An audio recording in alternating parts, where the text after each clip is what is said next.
chini kwa bei ya petroli. Kwa hiyo kama kwenye kituo cha mafuta tumenunua mafuta kwa sasa shilingi 3,802, ukitoa shilingi 382 unazungumzia shilingi 3,500 kwa lita moja. Hutanunua tena 3,800, utanunua 3,500. Hiyo ni kama umeondoa 10% tu. Ukiondoa 20%, ina maana bei ya petroli na diesel itashuka kwa zaidi ya shilingi 700. Kwa hiyo kwenye kituo cha mafuta tutanunua diesel kwa shilingi 3,100 badala ya shilingi 3,800 tunayonunua sasa. Hivyo hivyo kwenye mafuta ya taa, hivyo hivyo kwenye petroli. Hiyo ni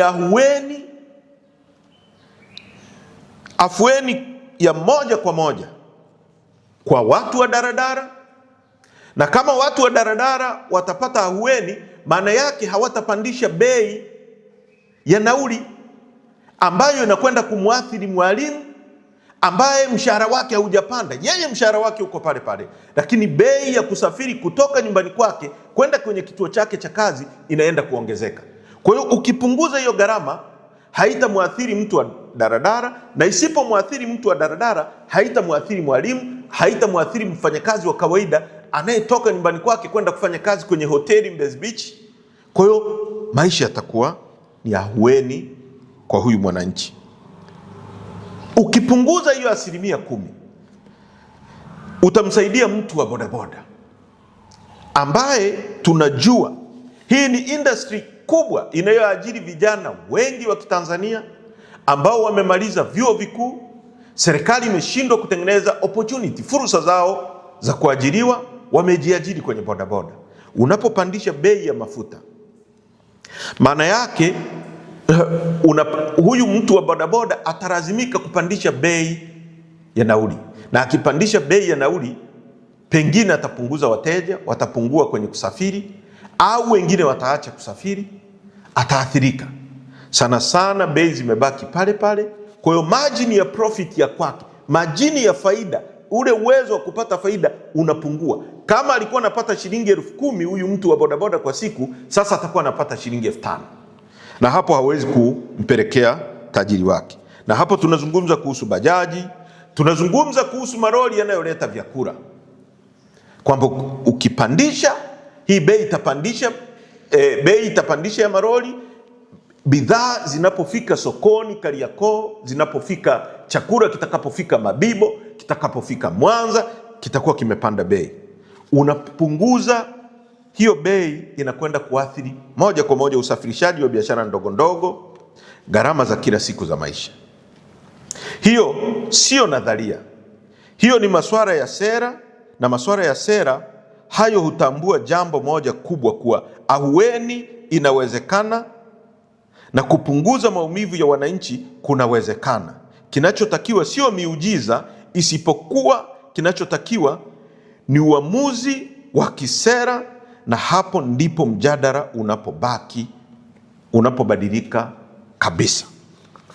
Ndugu wa Tanzania, haya yote ninayoeleza yana maana gani?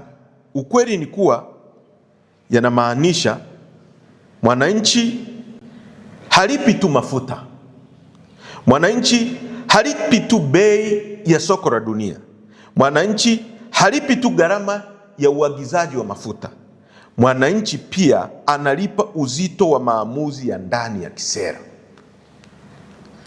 Kila Mtanzania halipi tu gharama ya mafuta, halipi tu bei ya soko la dunia, halipi tu uagizaji wa mafuta, analipa gharama za sera mbovu za Chama cha Mapinduzi. Anazilipia kwenye kila lita ya mafuta anayonunua, au kwenye kila nauli anayopanda ya daradara. Kwa hiyo serikali au mtu akisimama kusema bei zinapanda duniani, hatuna la kufanya, hapo atakuwa anasema nusu ya ukweli, kwa sababu ukweli kamili ni huo, ndio huo. Dunia imeongeza mshituko, hilo ni la kweli, lakini mamlaka imeamua kiasi gani cha mzigo wa ndani kibaki juu ya mgongo wa mwananchi, na hapo ndipo uwajibikaji wa kisera unapoanzia.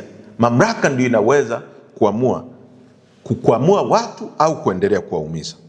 Ndugu wa Tanzania, wakati mwingine hoja ya ndani huonekana ya kawaida hadi pale unapoiweka kwenye meza ya ulinganifu wa kikanda, yaani nchi majirani, na hapo ndipo data zinapozungumza. Sasa hapa tunataka tuzungumze kuhusu nchi zinazotuzunguka.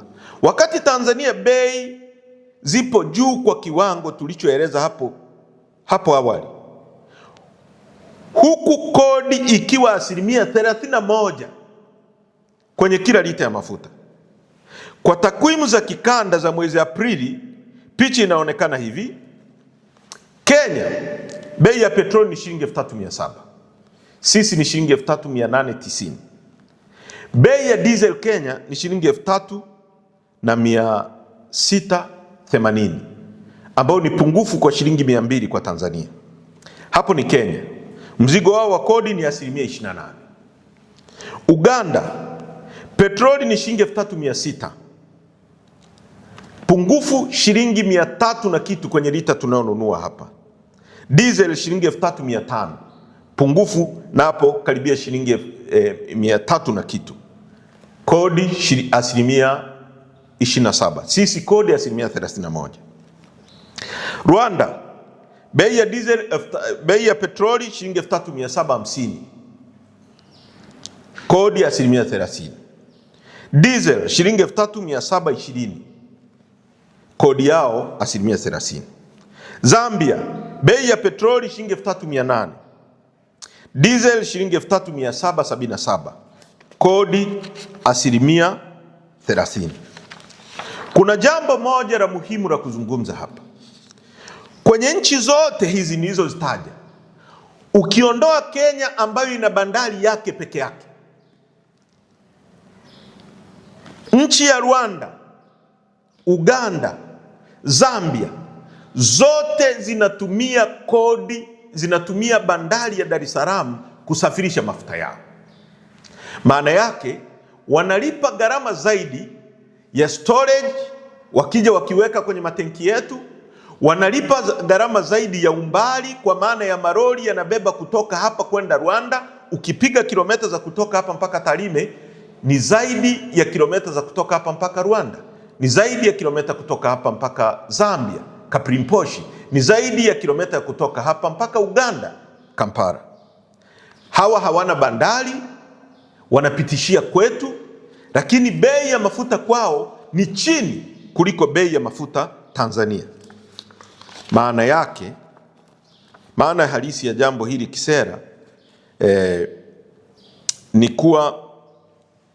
kuwa bado kuna nafasi ya kufanya ahueni ya kodi, tax relief ya muda, bila kuvunja mantiki ya kiuchumi. Katika hili wa Tanzania ni vyema tuunganishe nguvu ya umma ili kuwa na mjadala huu ambao utatufikisha kwenye kupunguza maumivu haya ambayo hatuna sababu yoyote ya kuyavumilia. Ndugu wa Tanzania,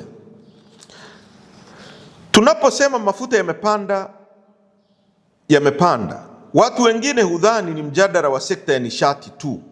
Hapana, huu ni mgogoro mpana wa gharama ya maisha, kwa sababu mafuta ni uti wa mgongo wa mzunguko wa bei katika uchumi. Mafuta yanagusa usafiri wa umma, maroli ya kusafirisha chakula kama nilivyosema hapo awali. Mafuta yanagusa kilimo na usafirishaji wa mazao. Mafuta yanagusa uvuvi, kwa sababu boti zote zinazoingia ziwani na baharini zinatumia mafuta. Mashine na generator, biashara ndogo kama vinyozi wanaonyoa kwa kutumia generator. Yanagusa usagaji kwa vijijini ambapo hakuna umeme, watu wanasaga kwa kutumia mafuta. Ujenzi na vifaa vya ujenzi, mafuta yanagusa. Usafirishaji wa dawa muhimu, dawa zote tunazotumia binadamu, mafuta ndio yanatumika kusafirisha. Mzunguko wa bidhaa kutoka bandarini hadi sokoni. Kwa hiyo mafuta yakipanda bei, daradara huanza kubeba shinikizo. Maroli huanza kuongeza gharama, wafanyabiashara huanza kurekebisha bei, masoko ya ujumla huanza kupandisha bei, wachuzi, yani watu wanaouza kwa retails, rejareja, huongeza wigo wa faida, yani margin, kwa hofu ya mshtuko unaofuata. Wananchi hujikuta wanalipa gharama kubwa zaidi kwa kila siku.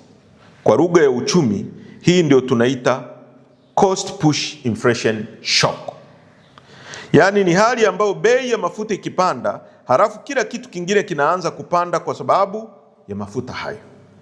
Jambo hili linahitaji kama nchi kuwa waangalifu sana, kwa sababu hata kwenye ripoti vichwa vya habari vinaweza kuonekana imekaa sawa, wananchi bado wanaweza kuumia. Mwananchi wa kawaida haishi kwa vichwa vya habari vya magazeti. Mwananchi wa kawaida wala majadwali ya takwimu. Mwananchi wa kawaida anaishi kwa hali halisi.